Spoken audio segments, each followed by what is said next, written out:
Hey, Ty Cohen here, and I'm on this amazing, beautiful beach in the southeast of the U.S. here. And I want to talk to you really quickly about something that, I hear from a lot of people. I've had the pleasure of being able to literally coach and speak to thousands and thousands of people from all walks of lives, all ages, all backgrounds, all ethnicities. And one of the things that I find very common in people is the feeling that they don't deserve a great life. Like the feeling that they don't deserve happiness, that they don't deserve to have good things or to enjoy life to the fullest. And I want to kind of talk to you about that and maybe give you a couple of tips that'll help you to overcome that. So here we go.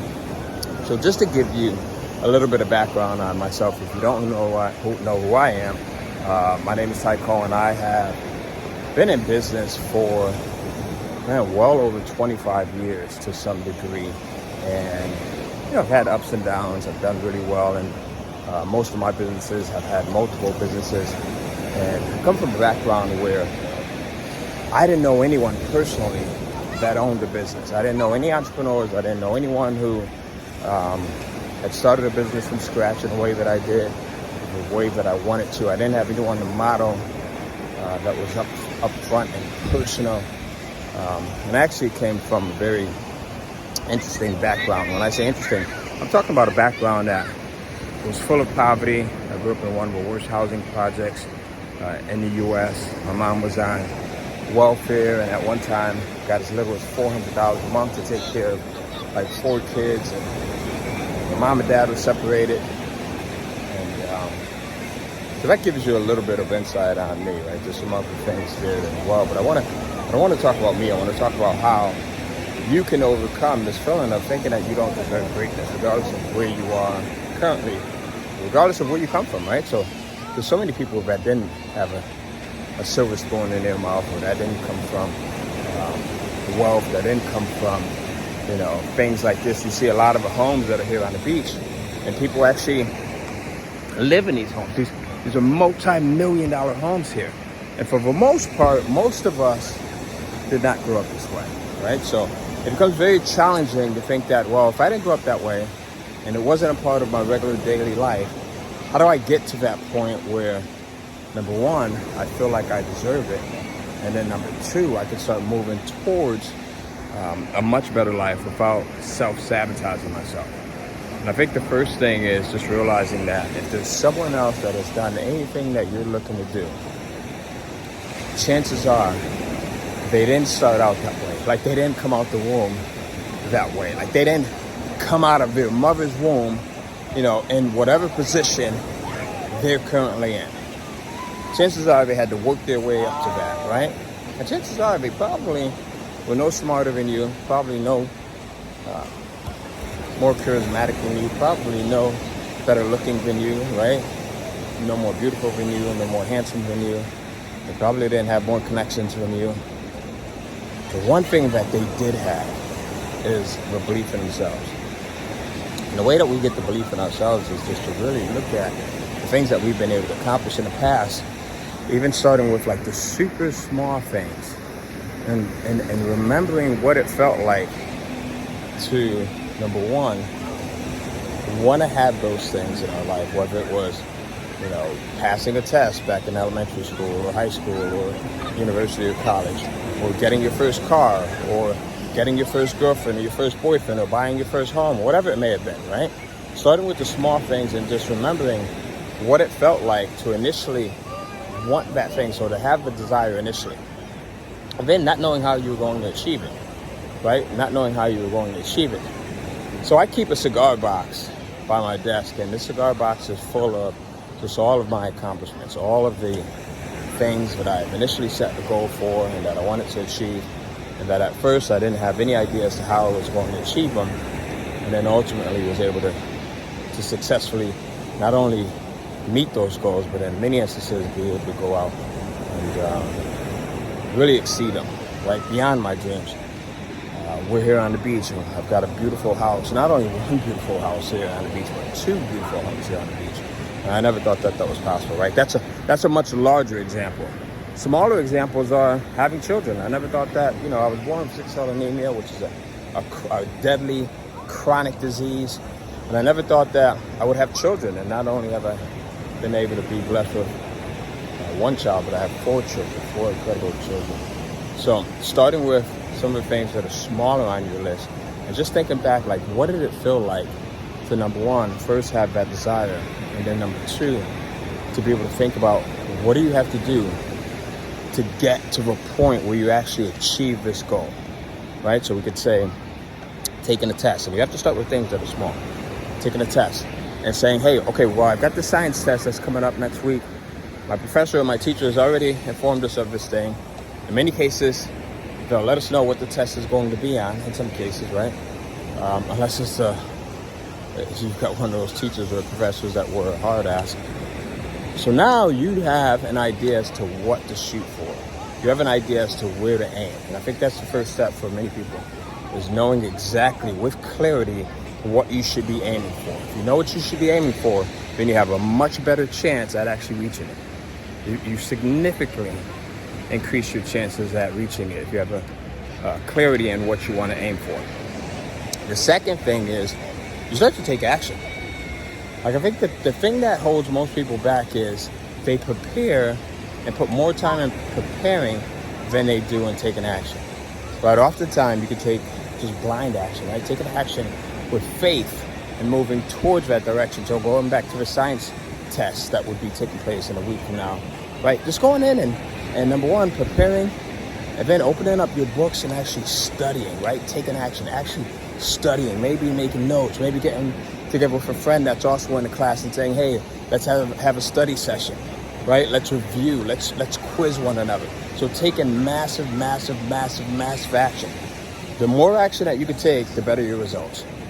Meaning, the more action, I'm not talking about preparing, I'm not talking about, just studying. I'm talking about going in and actually acting as if you're currently taking the test, right? What would it look like? What would it feel like? What would it sound like in a room? What type of emotions, what type of feelings would you be experiencing? What would it look like after you've completed the test, right? After you've gotten up from your desk, after you've completed the test. If they even take tests at desk anymore, right? It's been a while since I've been in elementary school. What would it look like once you got the grade? Once you were informed of how well you did, right? So you have to really follow this thing completely through. So from beginning to end, so following it completely through. That's how you get to a point of starting to condition your mind to believe, right? And to see the success. And the more that you can do this, the more often that you can do this, the more that you can repeat this, the more believable it comes to you, right?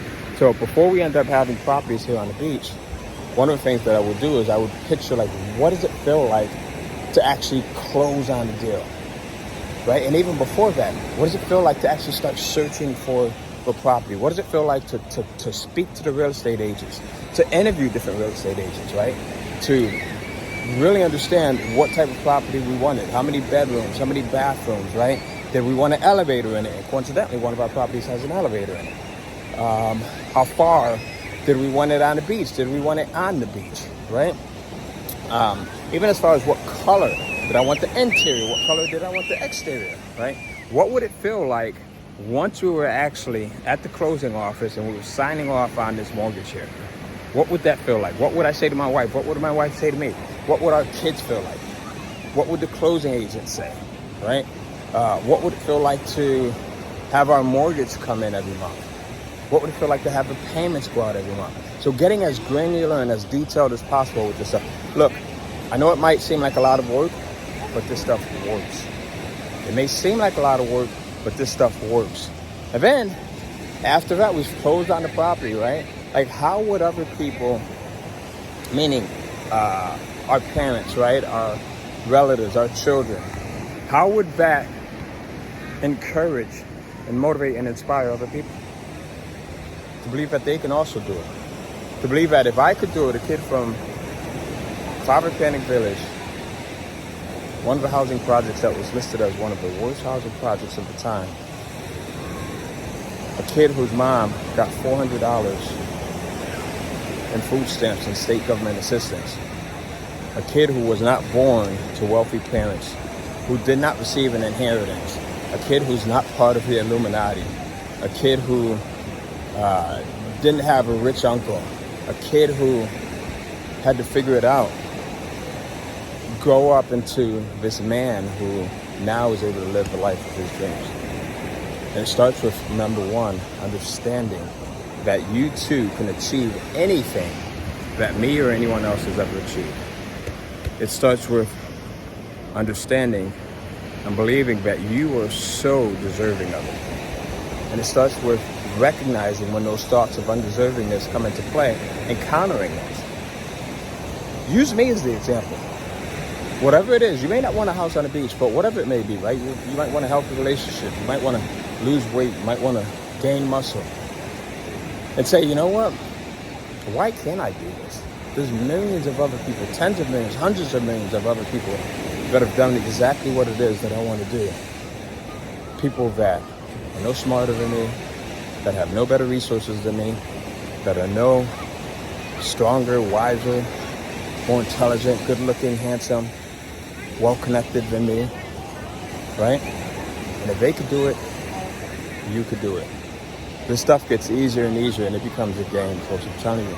That's why you see some people who seem like they have it all. Or it seems like it becomes easy to them. I'm going to let you in on a secret that very few people will ever tell you. Everyone is intimidated at first. Everyone doesn't believe that they can do it.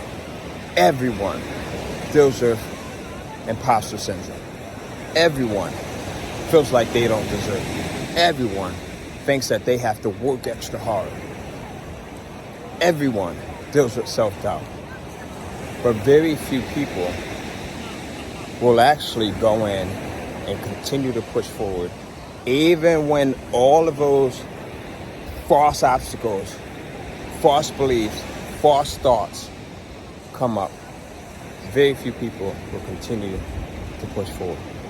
And that's why you see much less people who live a great life than you do people who don't. Because most people, and hopefully this is not you, most people give up. Most people think that it's just them that are victims of all of the things that I just mentioned to you. Remember, like I said, I've spoken to thousands and tens of thousands of people across the planet from all walks of life. And if people are honest with you, when people get really honest, you see the similarities. Everyone has the same fears that you have. Some people just decide to push through. And I'm asking you to just decide to push through. Look, this is not something that they teach in school. And look, I'm the ultimate conspiracy theorist. I think that they don't teach this stuff for a reason, right? It's easier to have more people living below means. And when I say below means, I'm not talking about living above and below means. I'm talking about living at a level where there's this need. There's this need for the government, right? There's this need for the employers, for the employees, the bosses. There's this need for dependency. If everyone was super dependent, then guess what would happen, right? There wouldn't be this need, and we would all be super strong enough to be able to support ourselves and vocalize the things that we don't like and stand up for the things that we don't like. So I'm asking you to be the difference. Let me know if this video finds you well. Hopefully it found you well. Hopefully you got something of value out of this thing. If you like this type of content, let me know. I'm going to continue to post this type of stuff. I need you to reciprocate. And here's how you can do that. You can like, you can share, or you can comment. And lastly, you can make sure that you subscribe. That lets YouTube know that this is something that you got value out of and that other people will get value out of as well. Thank you. Stay well.